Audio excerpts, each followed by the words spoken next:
So our next workshop is going to be handled by Roger Belgrave. He is an award-winning journalist, and he's the managing editor of Torstar Corporation Community Brands publication, the Brampton Guardian, and Mississauga News. He has more than 30 years experience in the newspaper industry. All of that time, he spent as a reporter and editor at Metroland Community Publications from Oakville to Oshawa, all over Canada, maybe. He has covered numerous beats, from courts and council to federal politics and education. His family immigrated to Canada from England when he was a young boy, and he settled in the Toronto area, where I believe he's still based. He's going to be talking about moving the needle through commentary. A round of applause as we welcome him.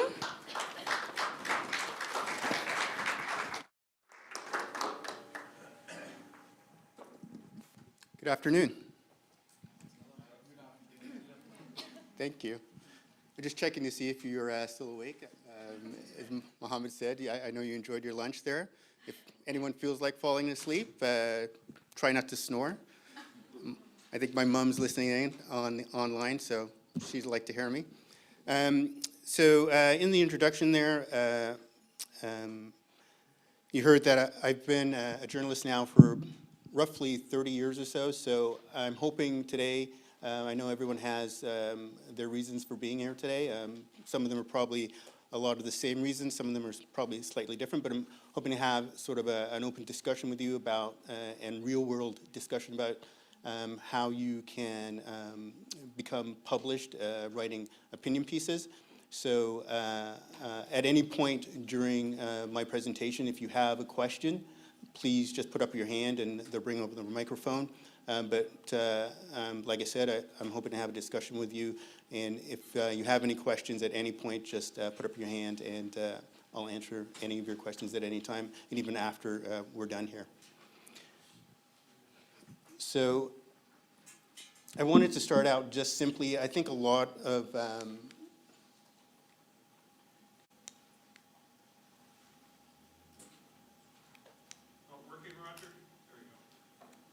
There you go. So I think maybe I can get a show of hands. How many people in here are actually working journalists right now? Okay. So are a lot of you freelancers or aspiring journalists, maybe? Yeah. So as far as sort of I just need you to hold that microphone up a little bit too. Okay. Thank you. Maybe having trouble with that, just ask Claire to move your slide. Yeah, I think you need to move it back a couple. Yep, so there you go. Great. So some of these, this is kind of a definition of what opinion writing is. As some of you have been in the business for a while or been trying to be in the business for a while, some of these definitions might be a little, you might already know some of these definitions, but I'll just go over them quickly and then we'll get into the meat of what I want to talk about. Unlike a news article, which authors write without injecting bias, in opinion pieces, journalists discard all objectivity in commenting on relative issues. A lot of the times, journalists are constantly criticized for injecting their own opinions into news coverage. The thing is, with opinion writing, you're able to do that. So for some journalists anyway, it's difficult not to inject their own personal thoughts into regular news coverage. But this is an opportunity with opinion writing to inject those opinions on the issues that you're actually covering. A lot of the opinion writing that you'll see in publications, print publications, appear on the op-ed page. And that's the page where the publication itself has its own opinion on daily or current events or issues within their own community that they're covering. Usually, opposite that page, there is some columns.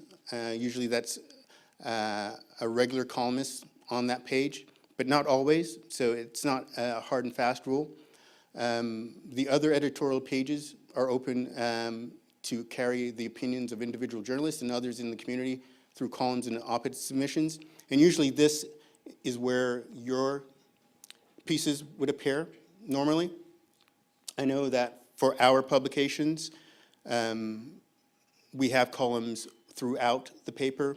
There's no specific place that they appear. It really depends on the columnist and what they're writing about. And articles can be submitted by paid staff, freelancers, and non-paid contributors. I'm assuming that most of you would be freelancers. Some of you who put your hands up say you're working journalists, so you might be on the paid staff. One thing that I'd like to say around opinion writing is that there are times when readers particularly want to hear from journalists and what their opinions are, even though that a lot of times we're trained not to insert our own opinions into the articles that we write or the coverage that we're presenting. There are times, I think, where readers specifically want to hear what we think about a specific issue. And that's because from our experience and our insight in doing interviews and covering things and doing our research, we have an opinion based on fact, based on the people that we talk to, an insight that perhaps a reader can't get through an unbiased coverage of an issue. And so there's definitely a place and an audience for opinion writing and for opinion writers. And as you probably have seen, there are entire networks devoted to people espousing their opinions about daily events. So in terms of opinion writing, there's definitely a market out there for people who are good opinion writers. So if you're thinking about freelancing, this is definitely an area that you want to think about. It really is an opportunity for you. I know in our publications and in other publications, we do encourage guest columnists. Sometimes they're paid, sometimes they're unpaid, depending on the columnist and the experience that they have. But for us and for me, when I'm looking for guest columnists, I'm looking for someone who can provide something that our staffed writers haven't provided or can't provide. And so just looking at you guys, I know that you bring some perspective and some insights and some lived experiences that perhaps some other writers wouldn't have. So that's of great value in the marketplace. There are issues and things that we cover on a daily basis that I guess a more homogeneous newsroom can't provide the kind of insight you might be able to provide on certain issues. So I would say you have a great value in the marketplace just from your lived experience. Any questions around that?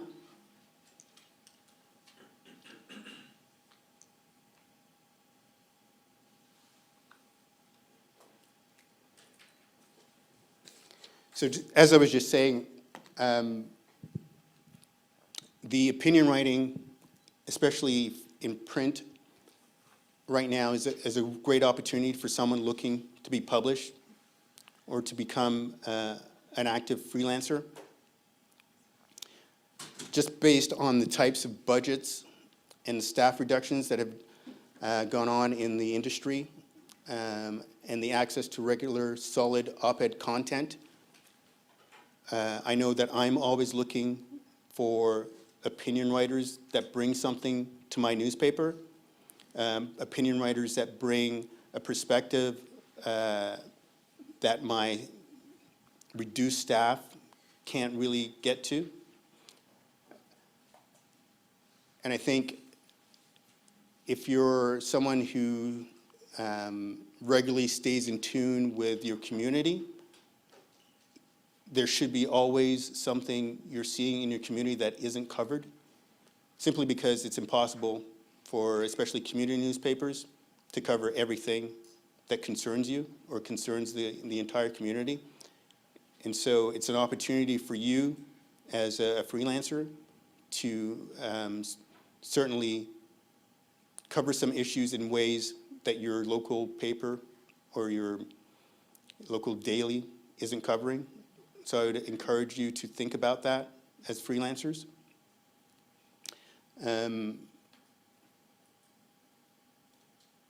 Like it says here, there really is a vacuum that needs to be filled right now in a lot of our newspapers. And I'd admit, even in our newspapers, my newspapers, there's some issues that it's simply difficult to have staff cover. So I would ask you guys, why wouldn't you want to have your perspective in the newspaper? If you want to be a published writer, this is one of the best ways to become a published writer. You just need to fine-tune the craft of opinion writing, depending on where you are in your career and your professionalism. But certainly this is one of the best ways to get into the business and become a published writer.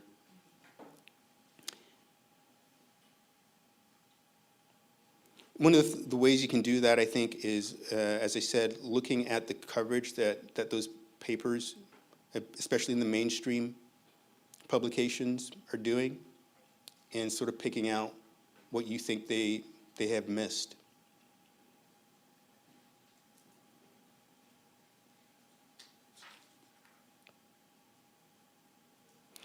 And the other thing is even though the dailies and the other publications do have regular columnists and they cover the issues that are important to the community, often, like I said, if you can look at the same issue in another way, and I know I'm looking for that all the time, if I can see a different perspective on the same issue, I'll jump at the chance to get that into my publication.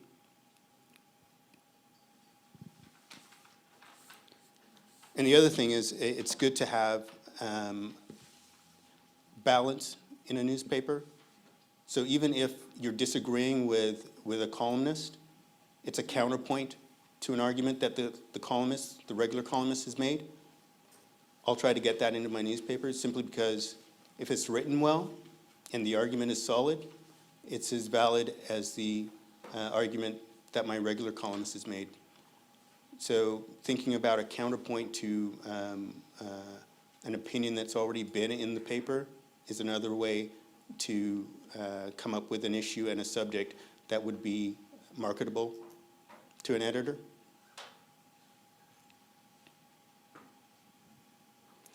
And it's just a good way to get exposure and get your foot in the door. It's hard. It's really hard to get not only published, but just to get on the radar of an editor. But if you can provide something that the editor doesn't have from their paid staff, that's a great way to get your foot in the door, get noticed by the editor, get on the radar, and get put on that sort of inventory of freelancers that we all have. I have a list of freelancers that I go to when I need specific types of coverage. And so if you provide me with one good column, you'll go on that list. So getting one thing published is really, really a good way to get your foot in the door. And so whatever time it takes to get something published, the type of research you have to do, at the end of the day, it's worth it.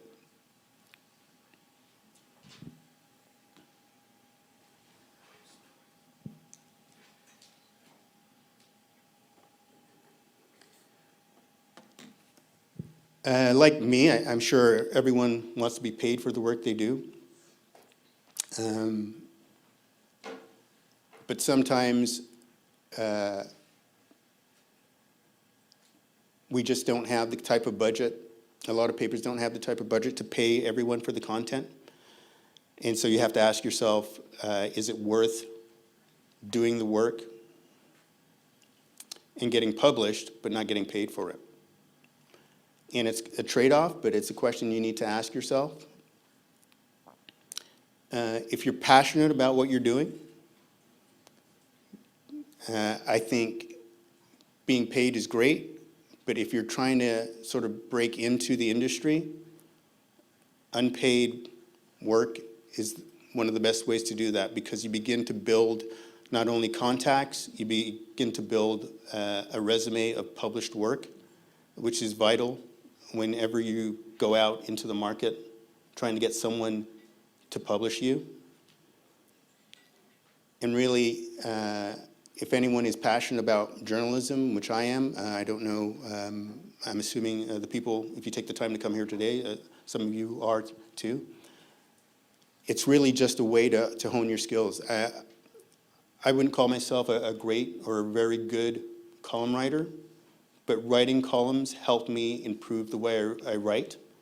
It stretched my ability and my skills as a writer. So even if you're hesitant to try it, I would really, really encourage you to do so and to try to sell that to editors. And the other thing is, that, which I've already mentioned, is that relationship that you start with an editor, down the road, it's invaluable. I know that a lot of unpaid contributors to my papers have provided me with a lot of content and good content. I would love to pay them, but sometimes you just can't. You just don't have the budget to do it. But I know they're good writers, so I give them that work and they can build their resume. But also, I provide a recommendation for them to other editors. So building that relationship with an editor, even if it's unpaid, can really pay dividends for you moving forward. I know a lot of my unpaid contributors use me as a reference, which I'm glad to do. But also, when I see job openings in the industry, I will let them know about it, and I will let other editors know about certain writers that I think possess the type of talent they're looking for. So building that relationship through unpaid work and even opinion writing may be one good way to do that. So you may not get paid initially, but it may profit you later. So it's really something you should think about. Any questions around that? Yes? A couple back there.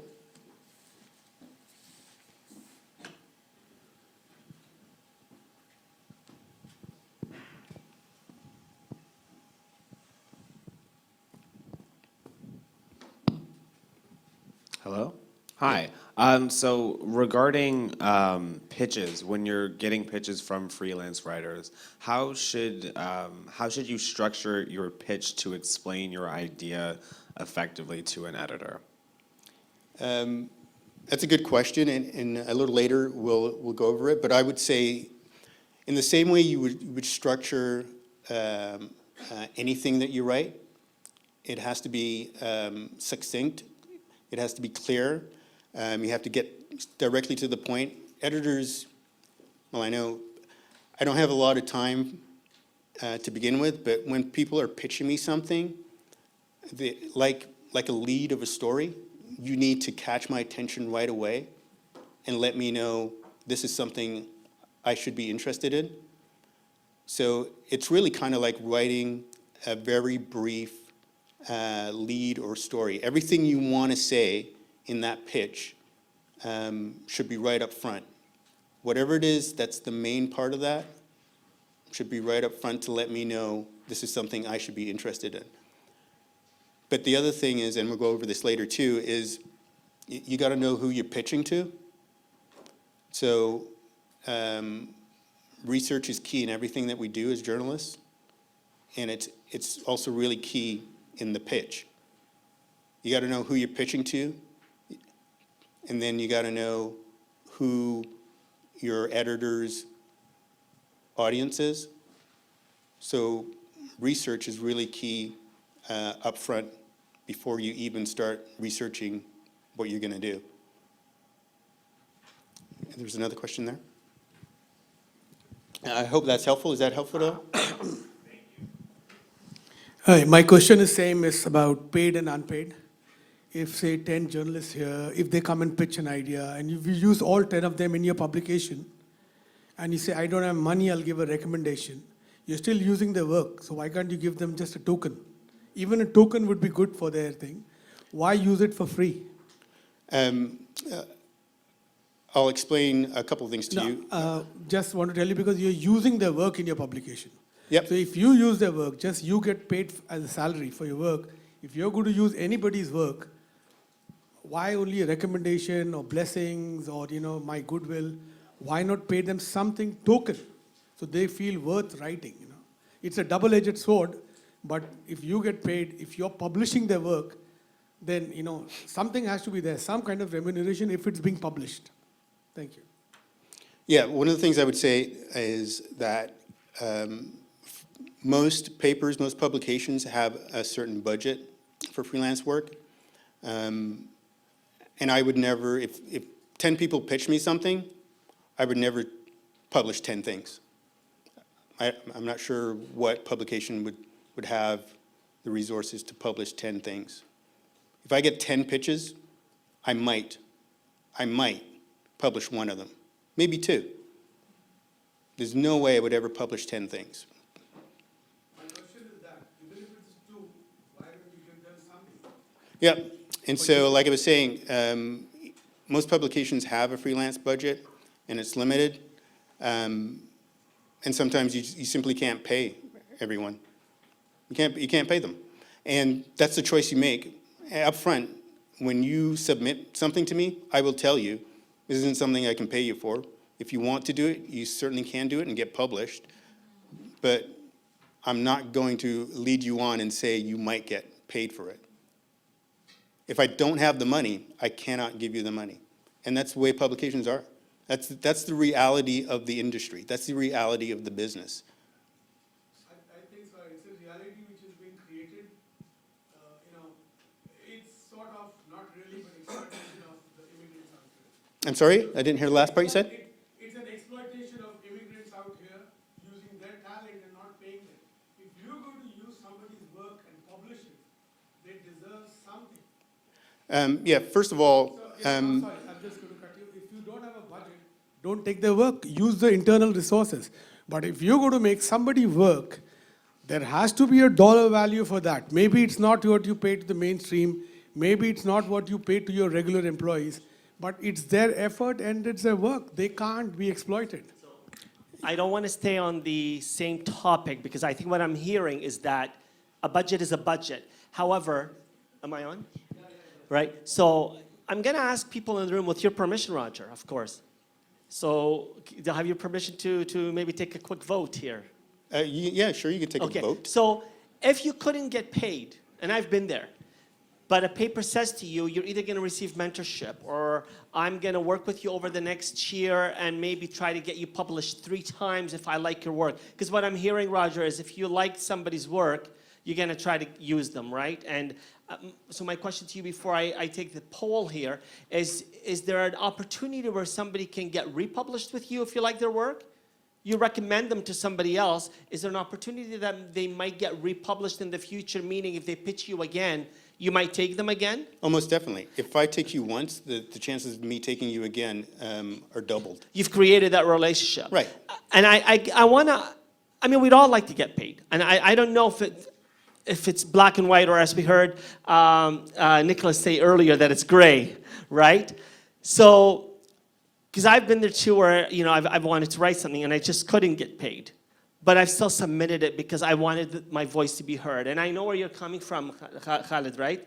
I totally agree with you. I just don't know if it's always black and white that if you're an immigrant, you're not going to get paid. I don't know if I'd go that far. But I'm going to ask people in the room, if you knew you could get published and your voice could be shared on a platform, but you weren't going to get paid, I'd like a show of hands. How many of you would actually write? How many of you would still want to be? Okay. And that's what I'm hoping to see, because if we're going to push the needle further, if we're going to push the status quo, if we're going to get the immigrant voice to be heard, sometimes, and I hate to say this, there is a bit of a sacrifice. We're in a situation where, whether it's Canada or elsewhere, but let's say use Canada, that's where we're all living, it's just not very diverse. And we heard earlier, how many people are at the Star? How many reporters? How many writers? The whole newsroom is about 180. Yeah. And you're one person from the Chinese background? One is in the bio. Okay. And how many would you say? Right now, Chinese descent. You might know this. How many immigrants or how many people from a visible minority?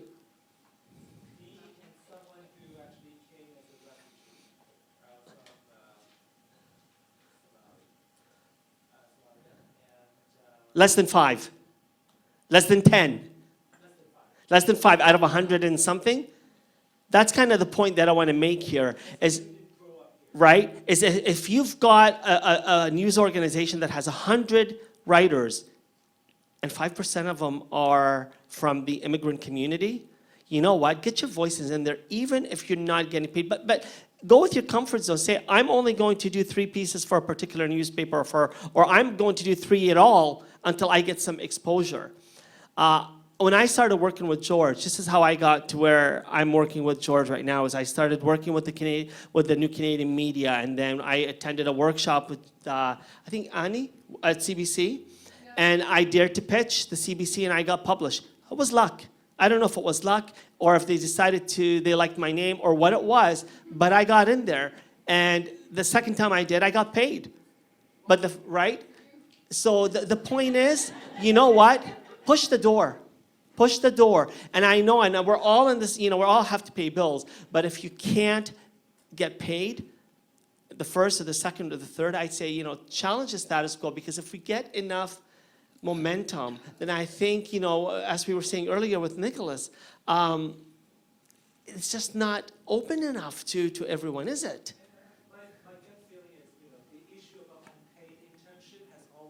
The issue about unpaid internship is universal. I don't think it discriminates whether you're immigrant or non-immigrants. It's a part of capitalism, period. Thank you.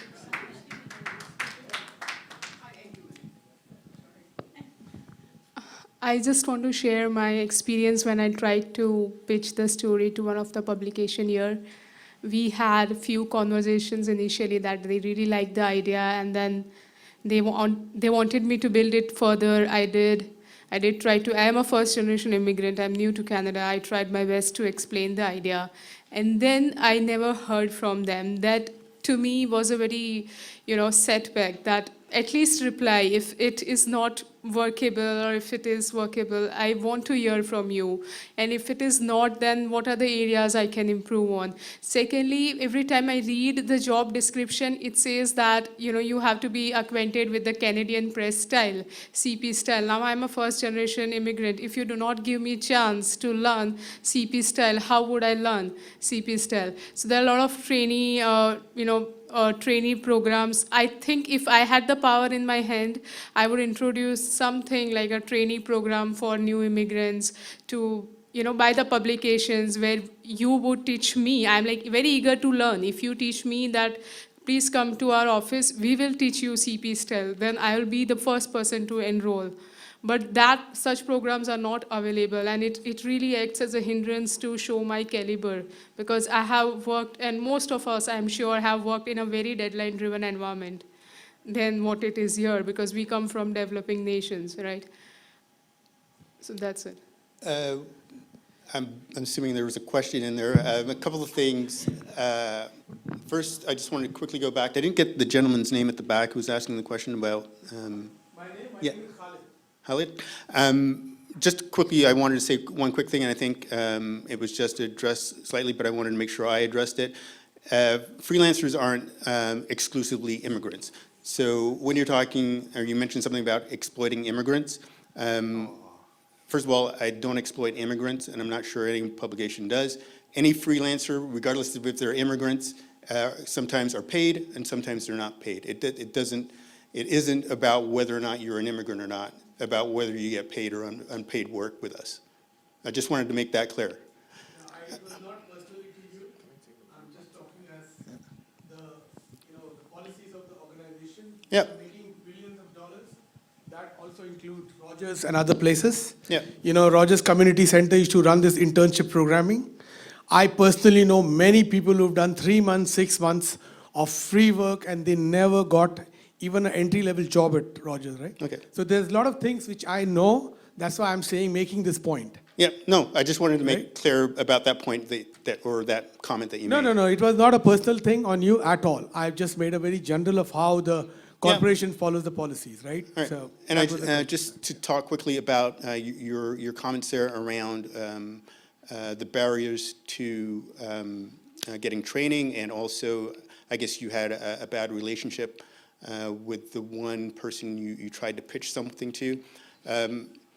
Once again, not every publication, not everyone you deal with is going to be the same or operate the same. You're going to have different experiences with different managers, different editors. It's as individualized as the people in this room.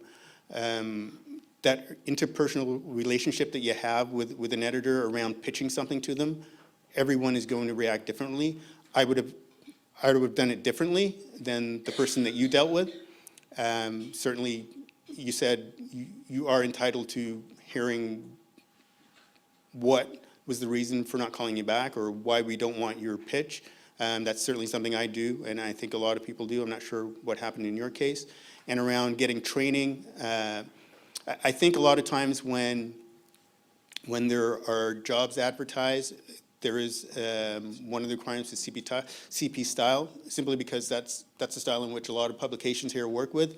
And obviously, if you don't know CP style, that's just one of the many factors that people who do the hiring think about. I just think it's because you kind of get thrown into the deep end. And I would argue with you that the type of deadline writing that goes on here is just as intense as anywhere else in the world.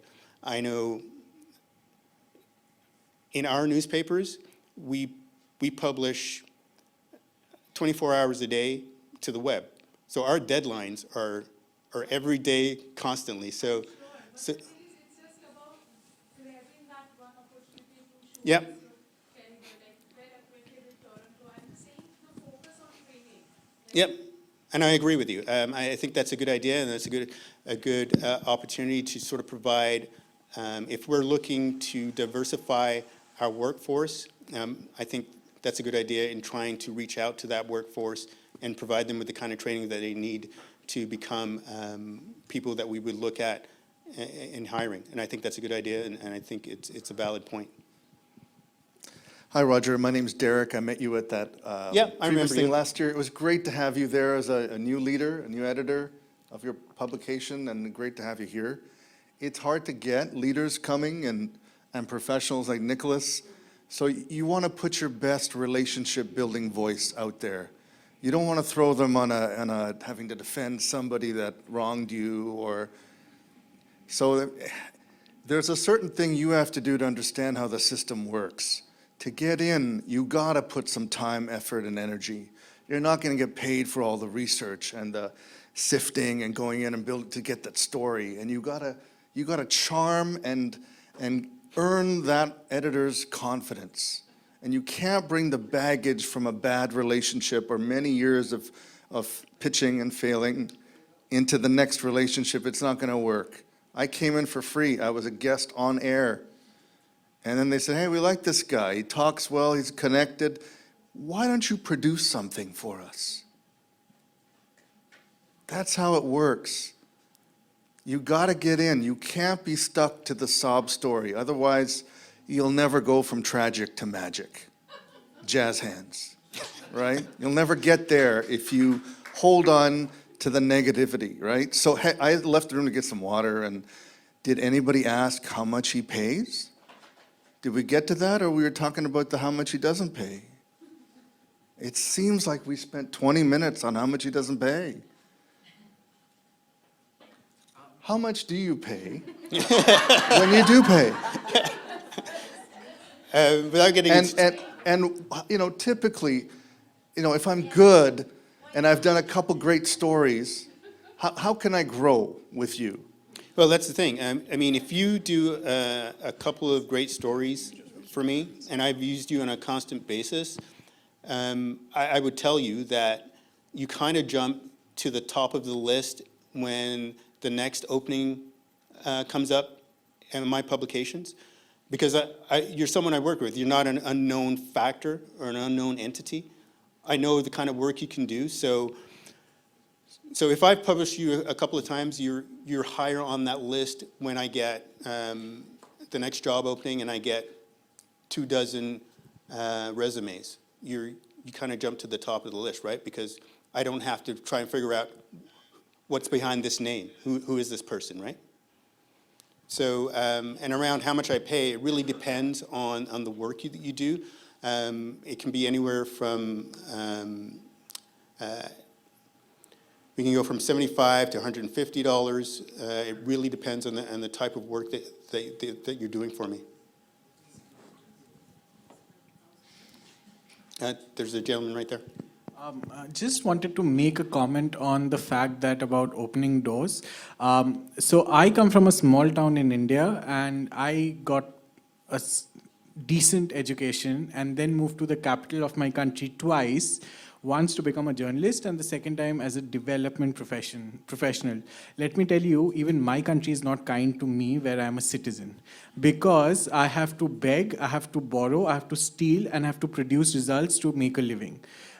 So to expect that we are coming over here, I feel the mindset is that if you come over here as a PR means Canada has welcomed you. And let me tell you, Canada is the only country in the world where people, when they hear that you are new over here, they'll say, welcome to Canada. So that is a great thing. But we just presume that just because we've come here with a PR, that means that Canada is welcoming us and there's employment and they'll just take us in. That is not the case. Let me just tell you, not name dropping, I have a degree from Columbia.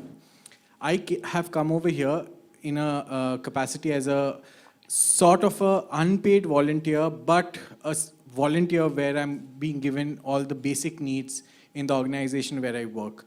I am 31. By now, the expectation is that I should be married and have a sizable bank account and living a comfortable life. It is a reality. I have none of that. Why? Because I am a brown person working in the development sector in Canada, working with refugees, a sector which does not have money. So to expect something which is out of the ordinary just because we have been given the sort of like the invitation to come over here is sort of is thinking a little too much, I feel. At the same time, let me just tell you, we might come with the biggest of degrees from our own country, but no one is going to recognize it over here because they have no parallel that they can draw with the degrees that we come with. So best is to get an education over here locally, even if it is a certificate program. Get into networking as much as is possible because that is the only way you can go ahead, and that is what I am doing over here with everyone today as much as is possible. These are hard-earned education lessons that I've learned from North America, especially in New York. So please understand that nobody's going to open doors, nobody's going to give you training. Even in India, nobody gives me training when I'm like, can you please, I have written this, I was like the editor of a college newspaper and things like that. Nobody has the time, and most importantly, you will get your job only if you have a personal connection, unless there is a streamlined, transparent process for you to get a job or a pitch, which does not exist. You have to network, and that is the only way. So, quickly, CP Style is a book published by the CP News Wire service. It's a book. You can buy it for Canadian Press, yeah. So you can buy that book at any journalism school bookstore. It might be $26. It's even at the library. It's at the library. It might even be online. Somebody might have it as a PDF. Buy one, PDF it, share it. But it's a book. Okay, thank you. Hi, can I just say a word? What's your name? Did you come in the beginning or did you come in towards the end? So you missed the first part, okay. My name is Joyita. I'm the convener for the NCM Collective. And I began my journalistic stint over here through NCM. And what happened was, Probably we are the only platform over here that offers a free mentorship program. It's like a free personal one-on-one training. Yeah? So you join the collective, you get into newcanadianmedia.ca, you have a little icon over there saying join the collective. Just click over there, join up. What you can do is you can join up through the mentoring program if you do not have a professional journalism background behind you. We'll pair you with a mentor. Yeah? We'll help you basically hone your skills for the Canadian audience. Once your styling is like set and you can go to the next level, you'll be paid for every single article. We pay at least, $75 to $100 for ensign features. I started from the mentoring program, yeah, because I had an editorial background back home from Bangkok. But the mentoring program really helped me understand the needs of the market, which is also extremely important. What works in one country may not work for another country. That is very important to know. And we think we have a writing degree, we have written for different audiences, but no, I did have a lot to learn over here. Networking is extremely important because it's very difficult to connect with different communities and get your voice on a different platform, right? Which is like aligning with the needs of this country. We also have free workshops like this for you to come get to know people like Roger and Nicholas and interact with each other. And NSIM is perhaps like the only platform which connects you with ethnic media. And Metroland has a lot of publications, and CBC and Toronto Star, all of that. So do join the collective, we'll help you get there. Thank you. Thank you.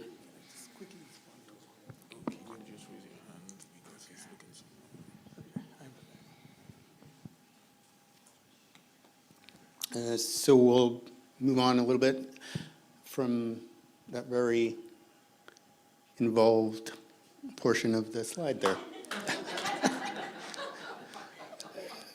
We can talk about it more after. Some things to remember when considering freelance opinion writing. There are probably things you probably thought about before, but they're worth reminding you or going over again. So if you're a general journalist, someone who covers general news, once you write an opinion piece, you can't go back and say that you're writing pieces unbiasedly anymore, because now your audience knows what you think about a specific issue. So it's something to think about when you're going to think about writing an opinion piece. Of course, it's possible to still write balanced news stories on an issue, even when you have an opinion about that issue, because we do it all the time, right? Everything we write about, we probably have an opinion about, but it doesn't get into our stories. But when you write the opinion piece and everyone, all the readers, your audience sees what your opinion is, then you can't go back and try to say you're unbiased. So you have to be very careful about what you write on that specific issue again, if you're doing it as a regular reporter. So that's one thing to really think about. And we just talked about this piece. You're not going to make a living doing freelance opinion writing. Maybe there was a time when you could, but that time's long gone. But there are other ways it can be profitable for you. Maybe that's not enough for some of you, and so you make that choice, but it's up to you. One of the things I will say is that in the current age we're in, legacy publications, and I don't think I'm saying anything out of turn here or anything that you haven't realized, legacy publications are dying. The industry is in an evolution, but that's an opportunity for you. There was a time when if you were going to write an opinion piece or write anything, it would only get published in ink. Now, there are a number of different platforms you can get published on. So opinion writing is another opportunity to build your brand. And brand building in the new age of journalism is huge. So it opens the door not only for you in print publications, but in podcasts, in broadcasts, in social media.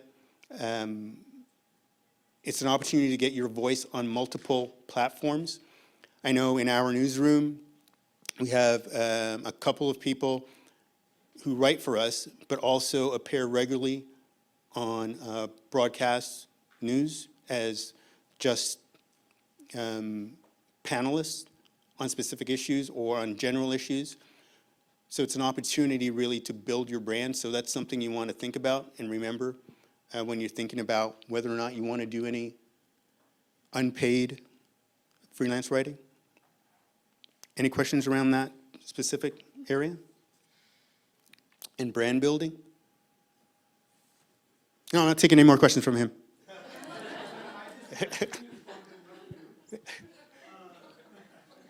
You want to respond to? I'm just joking. Okay, Derek, just quickly, there is no baggage, there is no bad story for me. I run a very successful production house.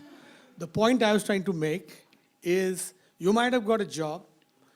It's like, winning a Lotto Max. Everybody thinks if they buy the ticket, they'll get a job. They won't.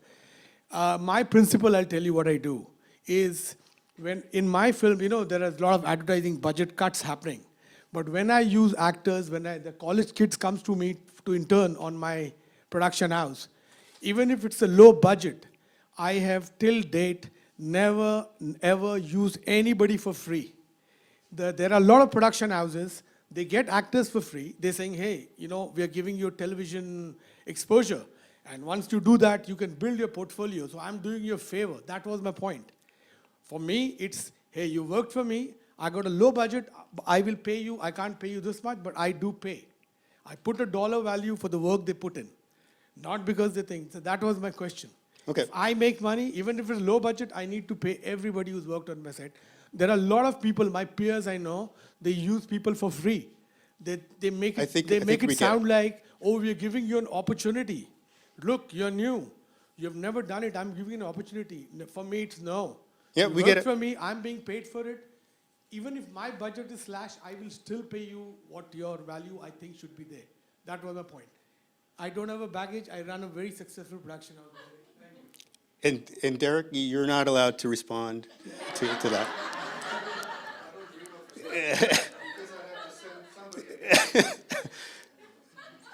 So the next interaction you two have will be outside, and then you come back in.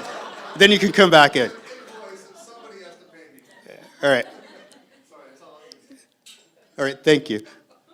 For free.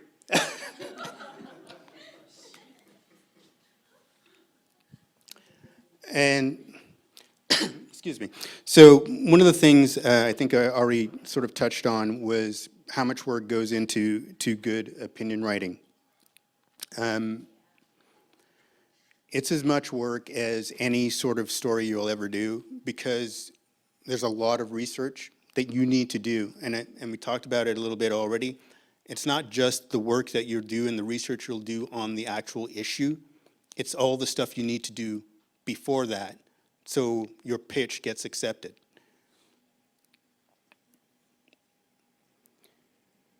So what I can't overemphasize, I think, is research is key in every aspect of opinion writing, even before you start writing the actual opinion piece.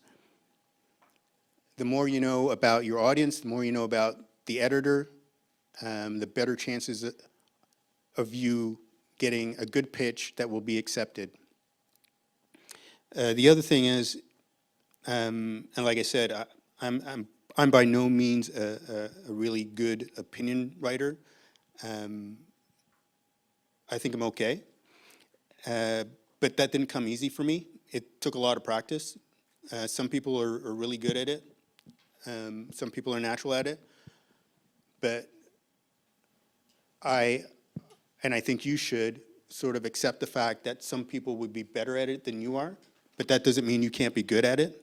You just need a lot of work, a lot of practice on it. It's like writing in general. The more you do, the better you get at it. One of the advice I would give you is to read other columnists, read other opinion pieces, and read that with a critical eye. And what I mean by that is look at the way they write their opinion pieces. Look at the way they build them. Look at the way they use writing tools to engage you, to evoke emotion in you. Even if you're not someone who likes opinion pieces, I would really encourage you to read columnists. Does anyone here have favorite columnists that they read?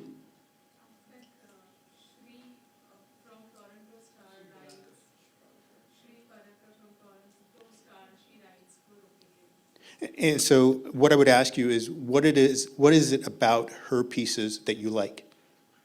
Her clarity about what she writes, you know, she's very brief and very clear in her point.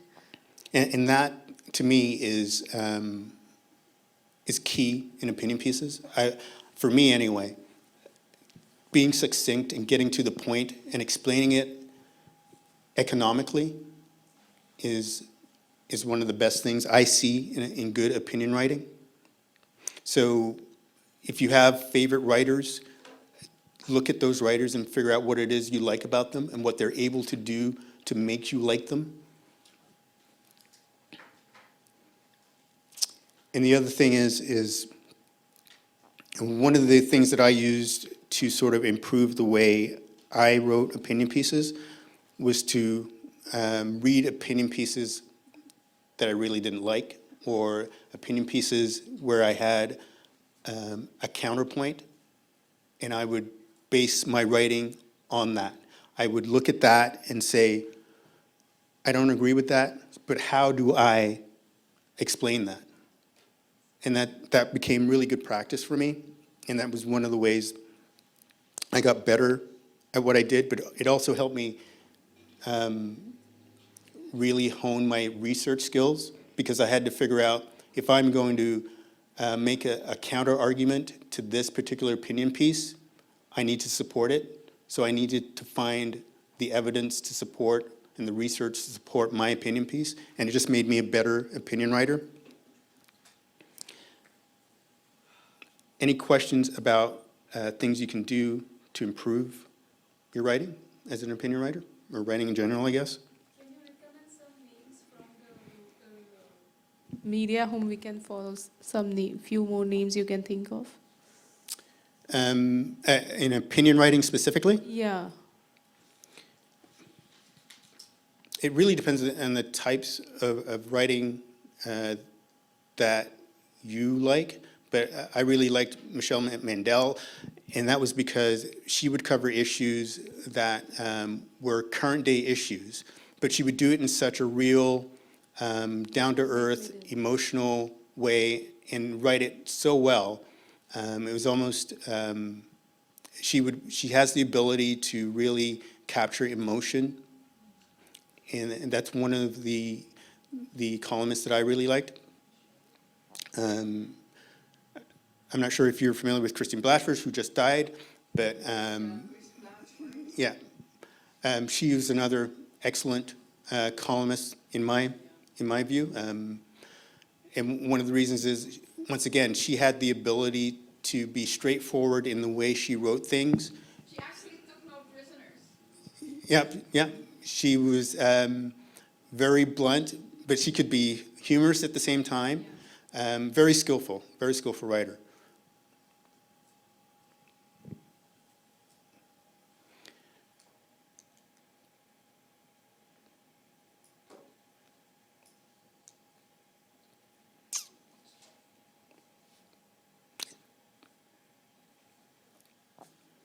So, does anyone here actually read columns on a regular basis? Yeah? Why? Hi, nice to meet you. My name is Miller. I like the international columns. For example, Freakman, the guy from the New York Times, it's very good. So he gave you like a perspective about the world. So he's very good. I like his column because he's explaining in simple ways what happened, for example, with coronavirus or politicians, that you don't have the time to research for like a specific countries, and you know their perspective about that place or subject that you want to know. Right. And I think when you're thinking about what you're doing as a writer, explaining things in simple ways, and a lot of people don't like to hear an opinion that isn't theirs, but having a diverse opinion or hearing diverse opinions, I think broadens your mind, broadens your context of the world. So those are the kind of things the reasons I like to hear other people's opinions. Is it fair to say that when we say opinion writing, we don't necessarily mean just the opinion, Exactly. right? And, excuse me, and we'll get to that a little later in some of these slides, but when we talk about opinion writing, it's just an overall name for a type of writing or column writing or columnist, but it doesn't always have to be about a specific opinion. Sometimes opinion writing, quote unquote, can be simply about a shared experience. It can be about, like I've talked about before, evoking emotion, which some of the columnists I've already mentioned did all the time. It didn't have to be, this is what I think about this. Sometimes some of the best columns I've ever read, and some of the best columns I've written, aren't about any specific issue. It's about my own experience with a friend dying, or my experience with meeting someone on the street. I think what's good about those, excuse me, those types of columns is it's something people can relate to, and that's what engages them. So it's possible to engage people without having an opinion about something. But that's what's good about really good opinion writing or good column writing. And so these are just some key things you need to think about when you're looking at writing a column.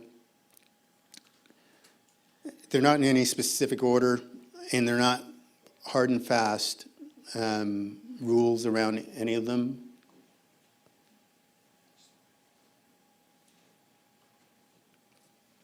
And we've talked about some of this before. So, audience, who you're writing for, right?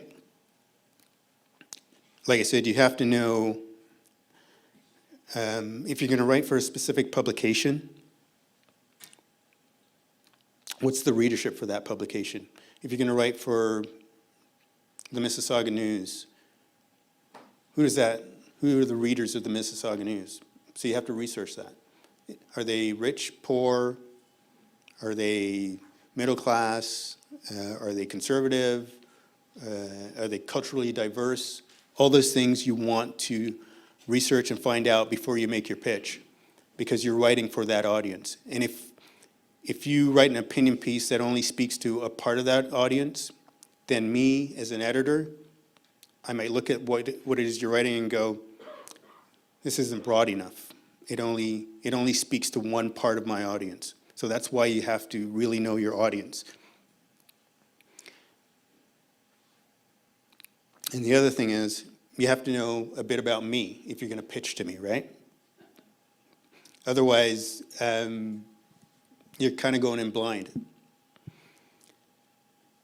How do you find out more about me? I don't know. But there's probably a lot of stuff out there floating around. You can ask people about me, and that's why networking is good. You can ask people who've worked for me, other journalists who've made pitches to me, other freelancers. You can probably find things that I've written. What kind of things have I written? What kind of things interest me? Those are the things you probably want to know to help you with your pitch. So know who it is that you're going to be making your pitch to, so you have a better chance of engaging the person you're talking to.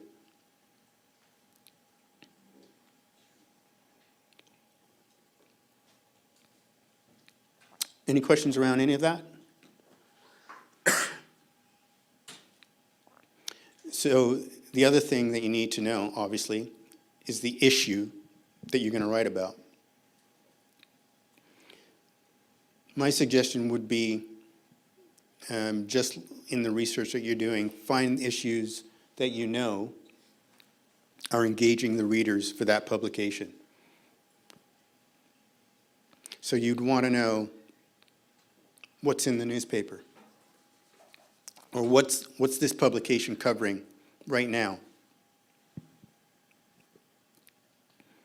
And the other thing is, which we've talked about, especially if it's a particular issue, what part of that issue haven't they covered?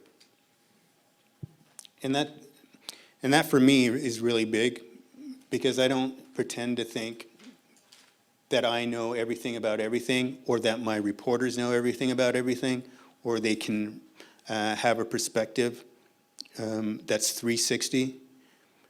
So if you can fill the gaps that we're missing, that's important to me as an editor, and I'm assuming to other editors too. So I would always look for the things that we're not covering, that you see a publication not covering, but you think you can have a valid point on. And you can provide that perspective that you don't see in that publication.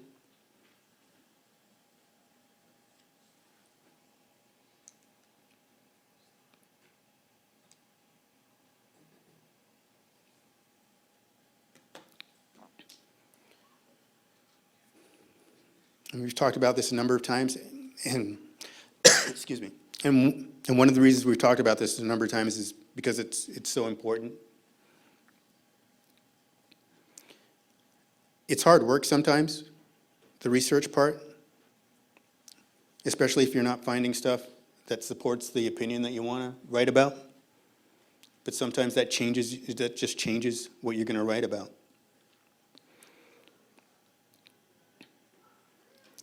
But one of the key things to know is,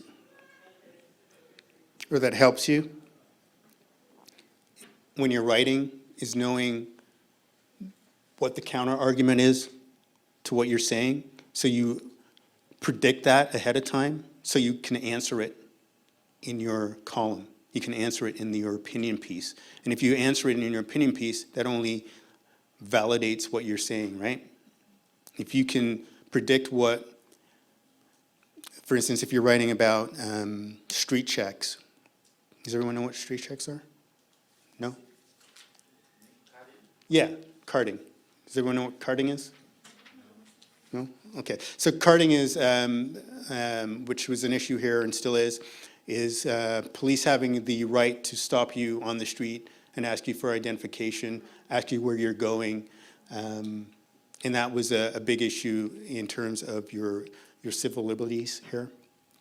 And so if you're writing about that particular issue on whatever side, and you're writing about it being wrong, know what the other side is saying. Know why the other side thinks carding is right. If you know that and can answer that questions with a counter argument in your opinion piece, you know you have a pretty solid opinion piece. And it's okay, neither side can be right or wrong, or neither side is right. But if you have a valid opinion, it's a valid opinion. You just need facts to support it. So Roger, with the process. So if I was going to pitch to you for an opinion piece, is it a couple of lines? Is it a paragraph? So would I first pitch, or would I send you the entire article that I'm thinking of doing? So, because how many of you have pitched before? How many of you? Okay, so a good portion of us haven't pitched. So if we can get maybe an example of a pitch that you really liked, one that you didn't like, just so we can get an idea of, hey, because a lot of people, I think when they pitch, they send the whole article, here you go, right? And that's a lot of work, right? So maybe, maybe in your presentation, but I thought if we could also enlighten the group as well. Yeah, that's a good question. I think every editor is a little different in terms of what they want in a pitch. I don't know how many pitches you've done, but if you've done them to different publications, different editors, you probably would have seen that they need to be slightly different for each publication, each editor. Personally, I don't like a big, long pitch. I certainly don't like you to send me an entire article. But that's the thing. If you can sell me in 2 paragraphs, then I know that you probably have something pretty good that I'm going to be interested in. So like I said earlier, you can call, but I would reserve calling for after you've sort of built a relationship with an editor. I would first start with an email, with a pitch, and make it a pretty short email. Hey, and these aren't what you would say in it, but basically just I'm interested in writing a piece, an opinion piece about karting, and my perspective on it is this. And I read that, and I say, that's an interesting perspective on something that we've been covering. I'd like to hear more about it. And then I reach out to you. But make it brief. Don't make it long, and certainly don't send the entire thing. Dirk had a question? You right now. So I want to take an old story like karting, which pops up, and do it from a completely different, insightful perspective. One is, over the 30 years, I've discovered different elements of it. So you've got chiefs of police who say, it's great, we got to bring it back, and others who say, it's horrible, we got to get rid of this thing, it's terrible. That's interesting. I discovered that cops actually get bonus points. It's how they show they're doing their job. And the more of these contact cards they fill out, they can goof off and hang out at the donut shop, be with their girlfriend for half an hour, be with their other girlfriend for an hour while they're on the shift, go have a visit with a friend, drink a few beers. There's the dark side to what's going on, right? Most cops are great, good enough, good. But anyway, I started hearing more. I went to community events, and my angle is, what if you got stopped 5 times a day or 7 times? One guy got stopped 17 times. And it's not fair, is it? It destroys your self-esteem. It makes you late.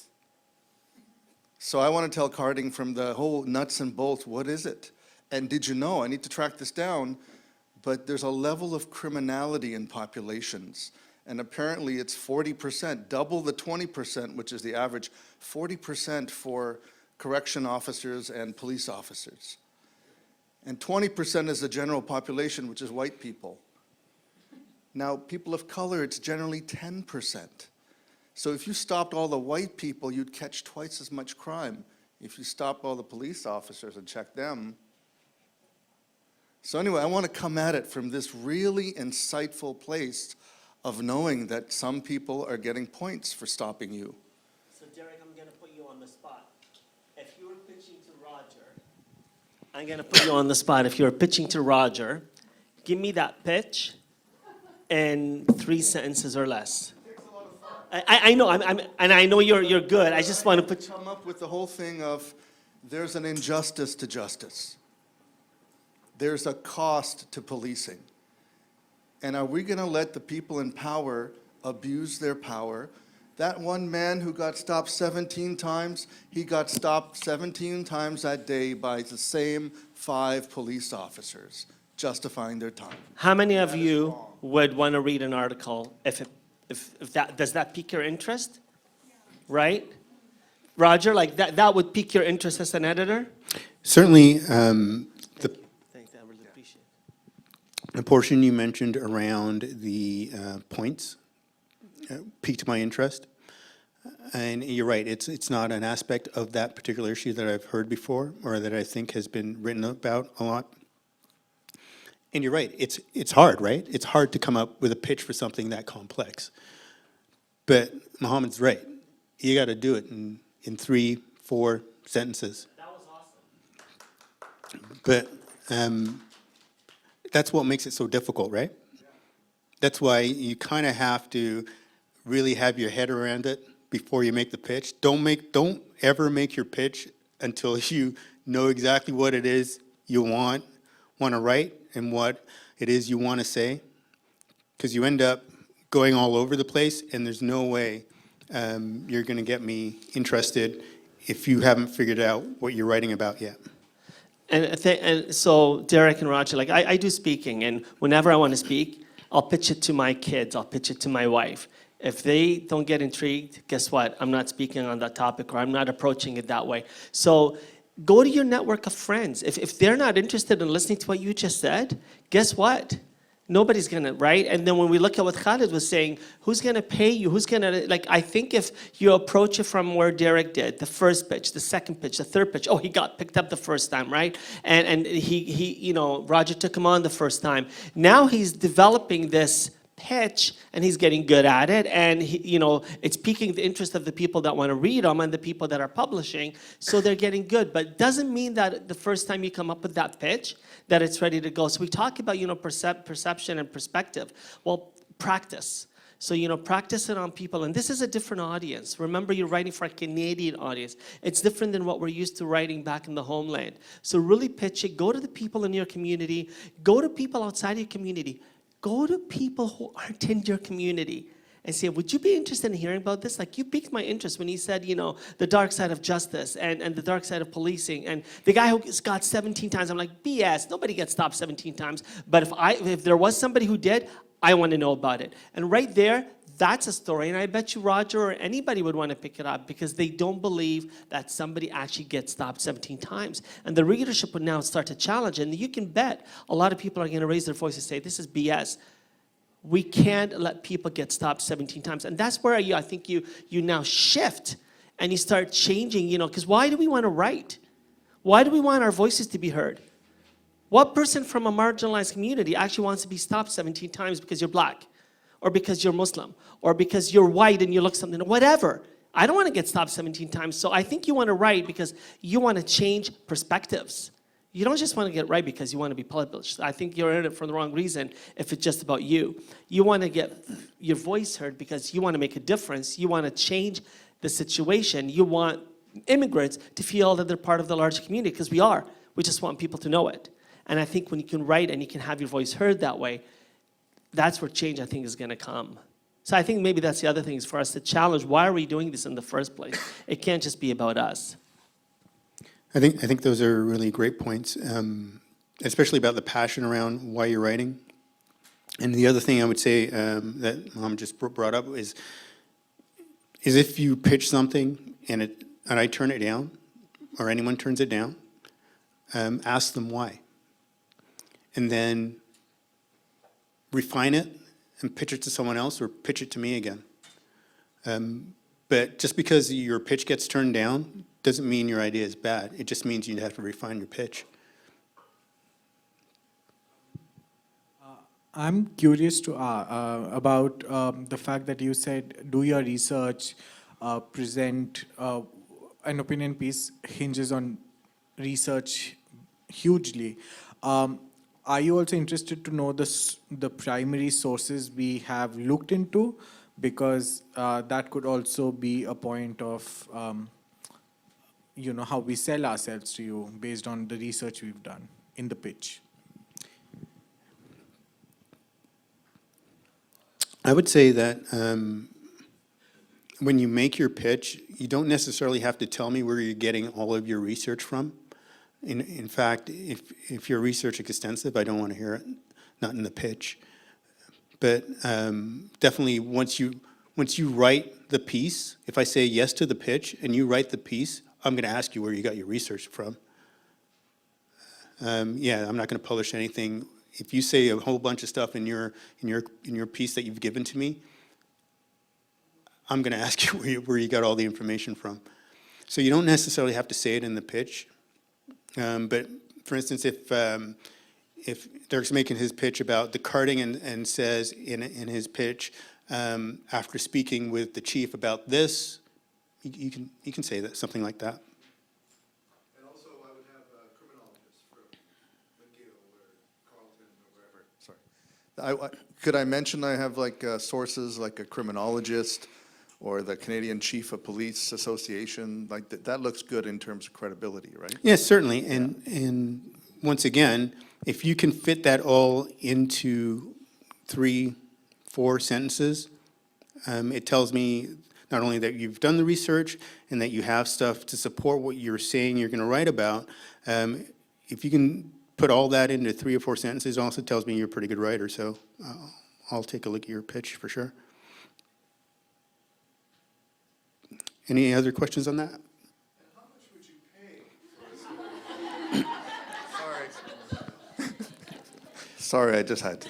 Well, that definitely sounds like... How much would you pay for a typical piece that would involve 3 different sources, chasing down comments?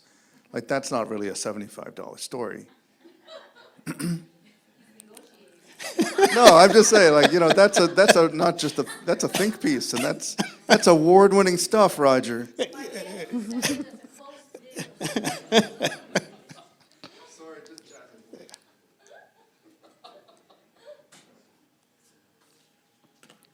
So I think we have a few more slides here, and I think we have about 10 minutes. Okay. So this is the quick version of the rest of the slides here. So your lead, incredibly important. Much like the pitch, you have to grab and engage me, and grab and engage the reader right away. Don't beat around the bush about what you're writing about. Let them know right up front what you're writing about. This is what you're going to say. And then everything else that comes after that supports that initial statement. So your lead, which for me, when I was writing opinion pieces, and sometimes still do, sometimes can be the hardest part for me. So instead of sitting there for 20 minutes trying to figure out what my lead is, I know all the other things that I have to support my lead. I go ahead and I write that. And then I write the lead last. And once I have everything else, it helps me really fine-tune my lead. Any questions?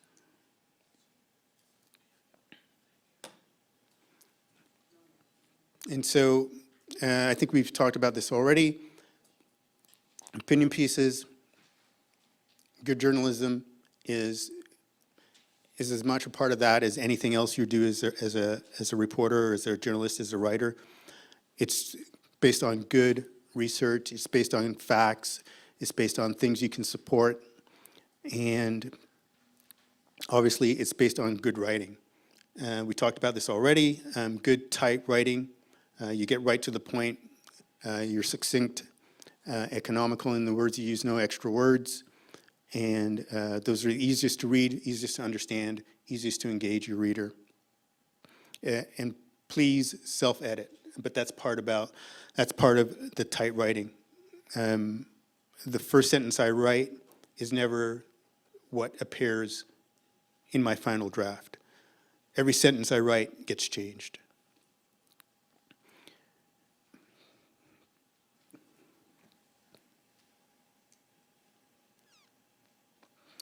If you're doing an opinion piece with on a specific issue, personally, and I like to see some sort of call to action in it at the end.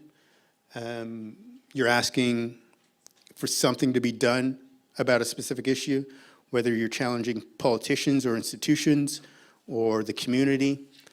If you're passionate, if you have conviction in the opinion piece, which is really paramount, or usually is paramount in really good opinion pieces, is the call to action to do something. A lot of the Pulitzer Prize winning columns that you see are a series of columns about the same issue, and a lot of them end up changing systems, end up changing institutions or processes in institutions. So a lot of good columns include a call to action. We did talk about the fact that not every column has to be about a specific issue. Sometimes it can be just about shared experience. These were just some examples of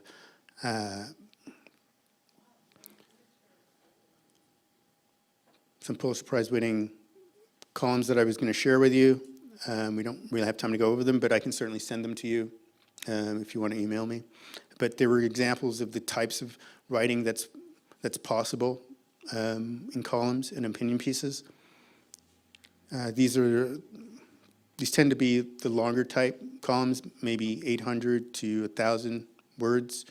Not a lot of publications have the sort of space to run these, but some of them still do. I know our publications are much tighter now, so they're shorter. But these were just some examples of some of the columns that are at the top of the food chain that I was going to go over with you. This one isn't. It's just some general advice around column writing. Don't be afraid to be provocative in your thinking. So if it's something that you haven't seen before, that's great. Those are the type of things that really catch my attention when you're pitching something to me. If you're talking about saying something that I haven't heard said before, something we haven't covered before, something that I know our readers will be engaged by, those are exactly the kind of things that catch my attention. And don't be afraid, especially for you, don't be afraid to use your own lived experience to bring perspective to columns. In fact, I would really encourage you to do that.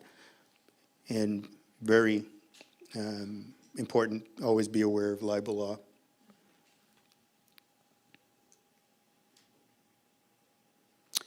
We were going to go over some processes that you might use in writing columns, but we're kind of run out of time, I think. So I'll just wrap it up, and if you have any questions, I will certainly be around to take them afterward. So thank you very much.